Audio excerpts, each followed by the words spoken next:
درود پاک دی فضیلت دے حوالے نال ایک حدیث مبارکہ بولو سبحان اللہ۔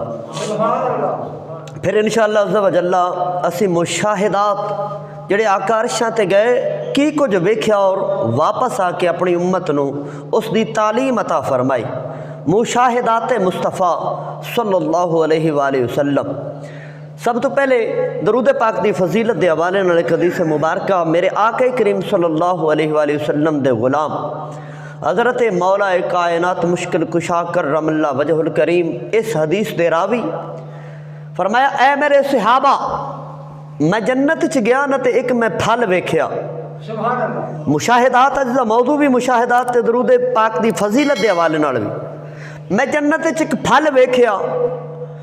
ایک شاخ تے پھل لگا ہے اور اس شاخ تے جڑے پتے نا او ہیرو جواہرات دے نے، اور اس دیاں ٹہنیاں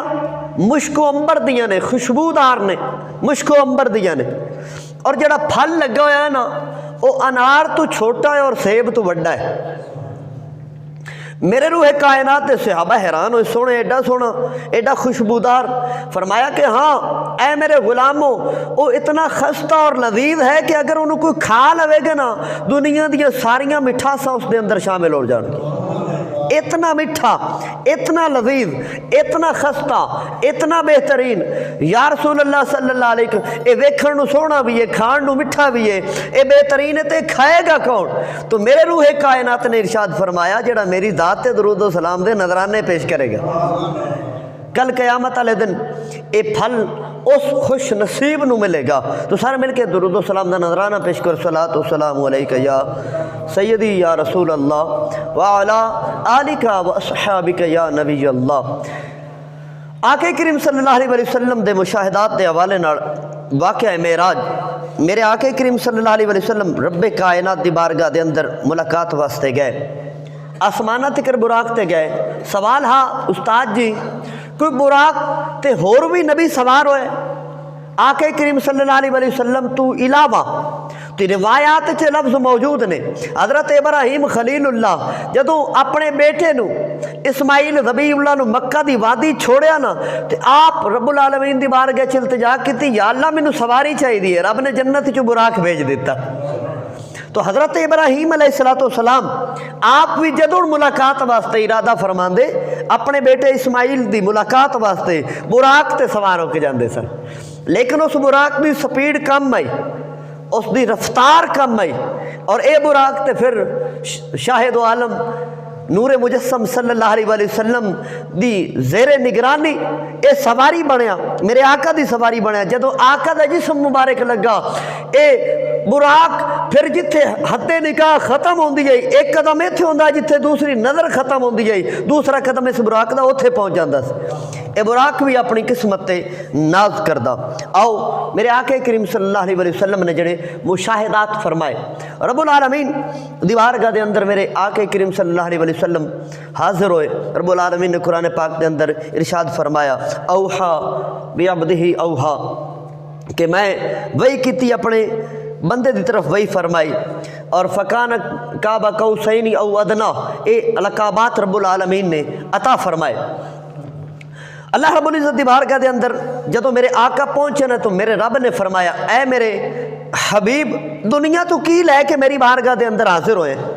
کوئی چیز دنیا تو لے کے آئے تو رب کو آ رہے، تحفہ کی لے کے آئے رب دے واسطے؟ تے عرض کیتی التحیات للہ والصلوات والطیبات، عرض کیتی یا اللہ میں ساریاں جسمانی عبادتاں، ساریاں مالی عبادتاں، ساریاں بدنی عبادتاں تیرے واسطے لے کے آئے، ساریاں عبادتاں دا لائق تو میرا مالک ہے، تو میرا خالق ہے، یا اللہ میں ساریاں عبادتاں تیرے واسطے لے آیا، ساریاں عاجزیاں، ساریاں پاکیزگیاں تیری بارگاہ دے اندر لے کے حاضر ہویا۔ جدو اتنے لفظ بولے نا تو رب العالمین نے ارشاد فرمایا، کف یا محمد، اے محمد پھر ٹھہر جا، السلام علیکہ ایہا النبی، پھر سلام ہوئے اے میرے نبی، اے نبی میری طرفوں تیرے تے سلام ہوئے۔ جدو اتنے جملے بولے نا تو میرے آقا کریم صلی اللہ علیہ وسلم دے رفیق سفر جڑے سدرۃ المنتہا تے رک گئے نے، او بولے نے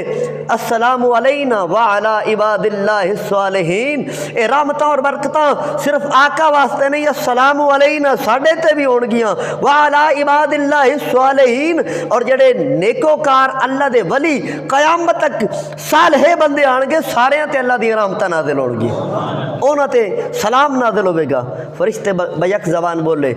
اشہد ان لا الہ الا اللہ وحدہ لا شریک لہ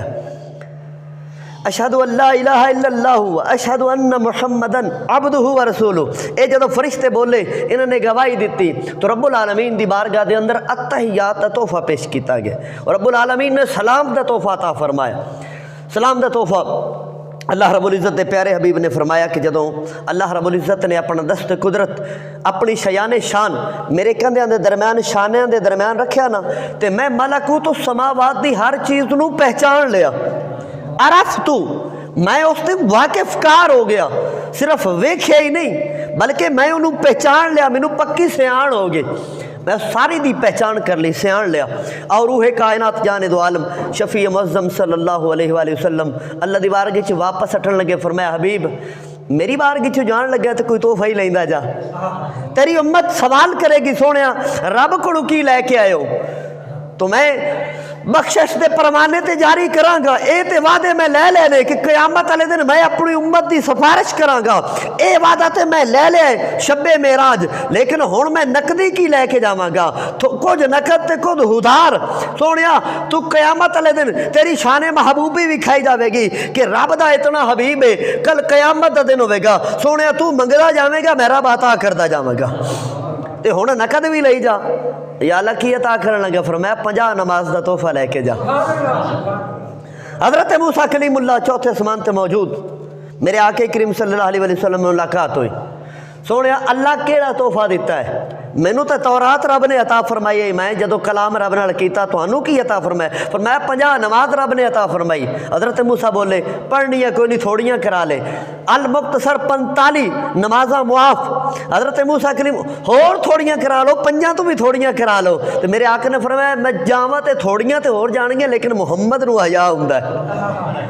مینوں حیا ہوندا ہے کہ ہن میں رب دی بارگاہ چ مزید 5 تو بھی کم کراواں نہیں اتنیاں تو رب نے فرمایا جا جبریل جی رب جلیل جا میرے حبیب نو کہہ دے انک لا تخلف المیعاد دی میں شان والا میں اپنی وعدہ خلافی نہیں کرنا پیغام دے دے جڑا 5 پڑھے گا تیرا غلام جڑا تیرا امتی 5 پڑھے گا انہوں 50 دا ثواب عطا فرماواں گا میرے روح کائنات جانے دو عالم شفیع معظم صلی اللہ علیہ وسلم جنت دے اندر تشریف لے گئے جنت دے مشاہدات کیتے میرے آقا کریم صلی اللہ علیہ وسلم جنت دے دروازے تے پہنچے نا بولو سبحان اللہ جنت دے دروازے تے پہنچے روح کائنات جانے دو عالم شفیع معظم صلی اللہ علیہ وسلم تے ویکھیا اتے لکھیا ہے جڑا قرض دے گا نا کسی غریب نو رب انہوں 18 گنا ثواب عطا فرمائے گا جڑا صدقہ کرے گا انہوں 10 گنا تے فرمایا جبریل جی یا رسول اللہ سمجھ نہیں آئی جڑا قرضہ دے رہا ہے قرضہ حالانکہ واپس لینا ہے تے اون دا 18 گنا ثواب ہے تے صدقہ کرنا ہے حالانکہ وہ پکا پکا دے چھوڑنا ہے ان دا 10 گنا ثواب ہے تو فرمایا صدقہ وہ بندہ کرے گا کہ اس نو اپنی ذاتی ضرورت ہے کہ میں رب نال اپنا رابطہ قائم کر لوے گا تے جدو قرض دے گا نا رب دے بندے نال پیار ہو جاوے گا رب دے بندے نال وہ ضرورت مند ہوئے گا اور صدقہ تے بغیر ضرورت مند کسی غریب مسکین نو دتا جا سکتا ہے لیکن جدو قرض دے گا ضرورت مند نو دے گا اور ضرورت مند دی جدو حاجت پوری کرے گا رب تینوں اس دا ثواب 18 گنا زیادہ عطا فرمائے گا 18 گنا عطا فرمائے گا میرے آقا کریم صلی اللہ علیہ وسلم جدو جنت دے اندر تشریف لے گیا نا تے ایک موتیاں دا بڑا جڑا ہیرو جواہرات دا ایک گنبد ویکھیا اور کافی سارے گنبد موجود نے جنت دے اندر فرمایا جبریل ہے گنبد کس واسطے بنائے گئے نے اے سن کے سینے چ ٹھنڈ پے جائے گی میرے آقا نے ارشاد فرمایا کہ اے جبریل دس اے گنبد کس واسطے نے عرض کیتی سونیا لجپالا کریمہ جڑے تیرے امت دے مؤذنین ہون گے نا جڑے تیری رضا واسطے اذان پڑھن گے رب قیامت دا دن ہوے گا انہاں گنبداں تے انہاں نو کھڑے کر کے اذان سنائے گا فرمایا گیا کہ تہاڈی شان ہے کہ نہ گنبداں تے بیٹھ جاؤ جڑے زمین تے اذان پڑھدے سن اللہ دی رضا دی خاطر اذان پڑھن والے لوگ انہاں نو گنبد دی صورت وچ رب العالمین انعام عطا فرمائے گا رب العالمین دے پیارے حبیب مزید اگے گئے یہ بڑا لمبا موضوع ہے میں انہوں شارٹ کر کے بیان کر رہے میرے آقا مزید جنت وچ اگے گئے تے بڑے خوبصورت محلات ویکھے جنت دے جنت دے محلات ویکھ کے تے فرمایا جبریل اے محلات کندے واسطے نے؟ تو عرض کیتی سونے اللہ جپالا کریمہ جڑے دنیا تے لوگاں تے احسان کر دین نا رب انہاں نوں جنت وچ محل عطا فرمائے گا، اور جڑے اپنے غصے نو نافذ نہیں کردے، غصہ بدلہ لین دی طاقت موجود ہے لیکن بدلے ہون دے طاقت دے موجود ہون دی طاقت دے باوجود وہ کسے تے ظلم نہیں کردے، اپنا بدلہ نہیں لیندے، رب دی رضا واسطے معاف کر دیندے نے، رب انہاں نوں جنت وچ محل عطا فرمائے گا۔ میرے آقا کریم صلی اللہ علیہ وسلم صحابہ نے عرض کی تھی، سیدنا ابو بکر صدیق رضی اللہ تعالیٰ عنہ آپ کو کہ غصہ انسان نو آئی نہ، غصہ پھر پی جایا کرے، فرمایا نہیں دینی غصہ ہونا ضروری ہے، دینی غیرت ہونی ضروری ہے۔ کوئی دین دے بارے زبان کھولے، کوئی آکھے میں پردے نو نہیں مندا، میں قرآن نو نہیں معاذ اللہ مندا، میں فلانی آیت حدیث نو نہیں مندا، تو پھر دفاع کرنا غصہ کرنا لازم ہے۔ فرمایا کہ جس نو دین دے بارے غصہ دلایا جاوے اور پھر وہ دین دا غصہ نہ کرے۔ میرے آقا کریم صلی اللہ علیہ وسلم دے غلامہ نے لکھا ہے کہ وہ گدھا ہے، ان دی مثال کھوتے دی منندے جنہوں دین دی غیرت نہیں آ رہی، جنہوں دین دا غصہ نہیں آ رہا، دین دی دھجیاں اڑائیاں جا رہی ہوتا کہ میں جی صوفی صاحب ہاں، میں کسی کو کچھ نہیں آکھدا، نہیں دین دی غیرت ایک کھانی ضروری ہے، دین دی خاطر غصہ کرنا یہ ضروری ہے، ثواب ہے، اس سے اجر ملے گا۔ تو فرمایا کہ وہ گدھا ہے اور کوئی جان بوجھ کے ناراض ہو گیا، غصہ کھا گیا اپنی ذات دی وجہ تو بلا جواز، کوئی جواز نہیں بنتا، تو فرمایا اگر کوئی انہوں راضی کرنے دی کوشش کرے اور راضی نہ ہوئے تو شیطان ہے، وہ شیطان ہے جڑا راضی نہیں ہوتا پہ بھی غصہ ہونا تیری ذات واسطے تو غلط ہے پھر غصہ کر گئے ہون اے شیطان ہے۔ یہ حدیث رسول دے لفظ نے۔ میرے آقا کریم صلی اللہ علیہ وسلم اگے گئے نا تو ایک پردہ نشین نغمے دی آواز آ رہی ہے، نغمے گائے جا رہے ہیں جنت دے اندر، بولو سبحان اللہ، سمجھ آ رہی ہے میری گفتگو؟ نغمے گائے جا رہے ہیں، میرے روح کائنات جانے دو عالم شفیع معظم صلی اللہ علیہ وسلم نے ارشاد فرمایا کہ جبریل ایک خیمے دے اندر پردے موجود نے اور پردیاں دے وچوں نغمے گائے جا رہے ہیں، تو اندروں حوران جنت بول کے عرض کر دیا نے کملی والیا سونیا کریمہ رب کو منت کیتی ہے، سفارش کیتی ہے، سونیا تیرا یار کیڈا سونا ہوئے گا، تیرا دلدار کیڈا سونا ہوئے گا، ایک جھٹ تے اجازت دے اسی اندی زیارت ہی کر لئیے۔ اسی تو اس مالک اور خالق کو اجازتاں لئیاں نے، آج تواڈے آن دے ترانے گا رہی ہیں، تواڈے آن تے اسی اپنی خوشی دا اظہار کر رہی ہیں۔ میرے آقا کریم صلی اللہ علیہ وسلم جنت دی مختلف مقامات تو گزرے، آؤ